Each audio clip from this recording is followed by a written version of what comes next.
he just went low. He's in his head. He's in his head. He's open. His head wide open. Cracked open at the base.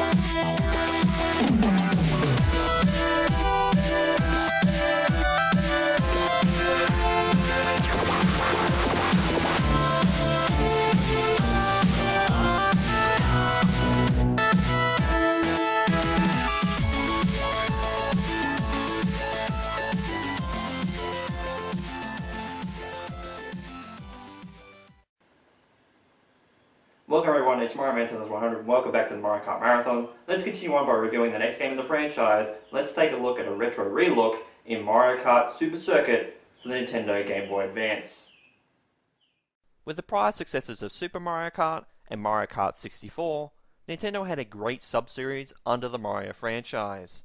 After those two console games, Nintendo decided to step into the unknown with the next entry, and that's to make the first Mario Kart game on a handheld.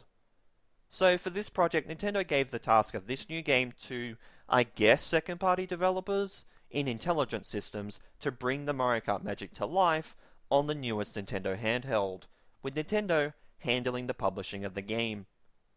Super Circuit was first announced in a press release by Nintendo on August 9th of 2000, under the title Mario Kart Advance, then gaining its subtitle later in all regions bar Japan, which kept the name of Mario Kart Advance.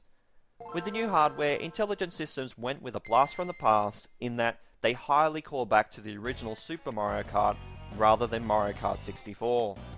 Maybe it's due to the Game Boy Advance not being as powerful as the N64, so they ended up using the same Mode 7 technology as Super Mario Kart. So we're back to flat, 2D looking tracks instead of 3D textured ones. Super Circuit features the same cast of playable drivers as Mario Kart 64. Each are placed in one of three weight classes. Princess Peach, Yoshi, and Toad are lightweights. Mario and Luigi are medium weights, and Bowser, Donkey Kong, and Wario are heavyweights. There are 5 game modes in Super Circuit: Mario GP, Time Trial, Quick Run, Versus, and Battle. Most of the modes, once again like the previous games, can be played by themselves in single player, while others can be played in multiplayer.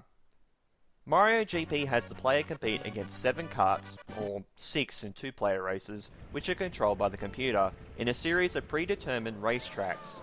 The player can choose to race using 3 different engine size classes: 50cc, 100cc, and 150cc. There are 20 tracks divided into 5 cups: Mushroom, Flower, Lightning, Star, and Special.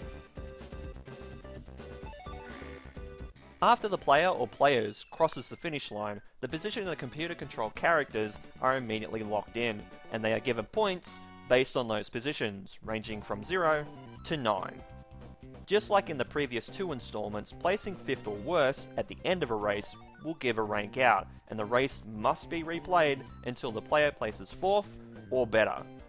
Like with Super Mario Kart, the player is given 3 flags, and ranking out with no flags remaining will cause the game to be over.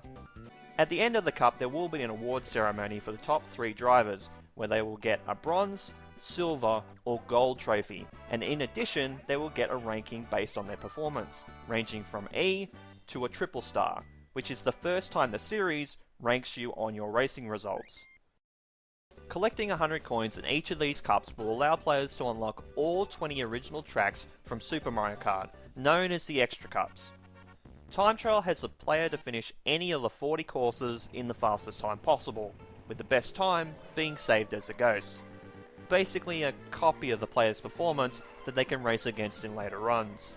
Other than that, the mode is exactly the same. In Quick Run, players can choose any course with customized rules, such as changing the item frequency or the number of laps in each race between 3 and 5. In Versus, up to 4 players can play this mode by using a single cartridge to play any of the courses in the game.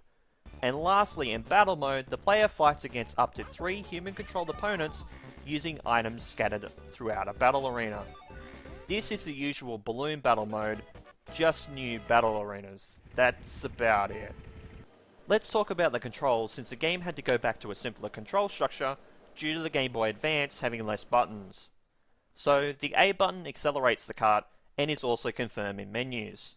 The B button brakes the cart and is also decline in menus. The B button plus down on the D-pad makes the cart drive backwards or reverse. Left and right on the D-pad turns the cart in that direction. The L button stops the item box reel or uses the current item you have. The R button makes the cart hop and also brakes the cart harder, going back to Super Mario Kart's power sliding. The L button and R button on the menu accesses the extra cups or switches back to the Super Circuit tracks on the course selection menu. The start button pauses the game during a race, and the select button honks the horn, which I didn't even know until this review, so that's a cool touch. Not a bad situation with the control structure, considering the small amount of buttons. So, overall there are 40 racetracks in the game, 20 new tracks, and the previously mentioned unlockable tracks from Super Mario Kart.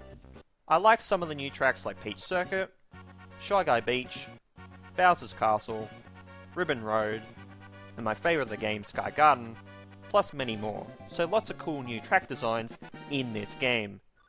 I've only played a couple of these tracks as retro tracks in future Mario Kart games, so I hadn't gone back to them in this game. Plus, my copy has a dead save battery, so it doesn't save my progress, so I can't play all the cups right now. I'll get the save battery fixed at some point, so yeah, a bunch of these tracks are great. The graphics for this game are pretty good, especially for the system. The GBA isn't as powerful as some consoles, so it was a logical choice to throw back to the Super Mario Kart style for this game. The racer sprites are a little jaggy and not too great, but they are alright. They definitely give off 3D model vibes, but they're sprites again. The soundtrack is pretty good. Not high on the Mario Kart soundtrack totem pole, but a bunch of tracks are really good, like Rainbow Road and Cheeseland to name a couple of bangers. Overall, Mario Kart Super Circuit is a good game. It's not fantastic, but it's not a waste of time either. It's low on the list of the best Mario Kart games, but it's good. It has sold 5.91 million copies worldwide, making it the 4th best-selling game on the GBA, and the best-selling non-Pokemon game for the handheld. I'd give this game a 6 out of 10 if I had to give it a score. It's not the greatest entry and has a few problems, so my score shows as such.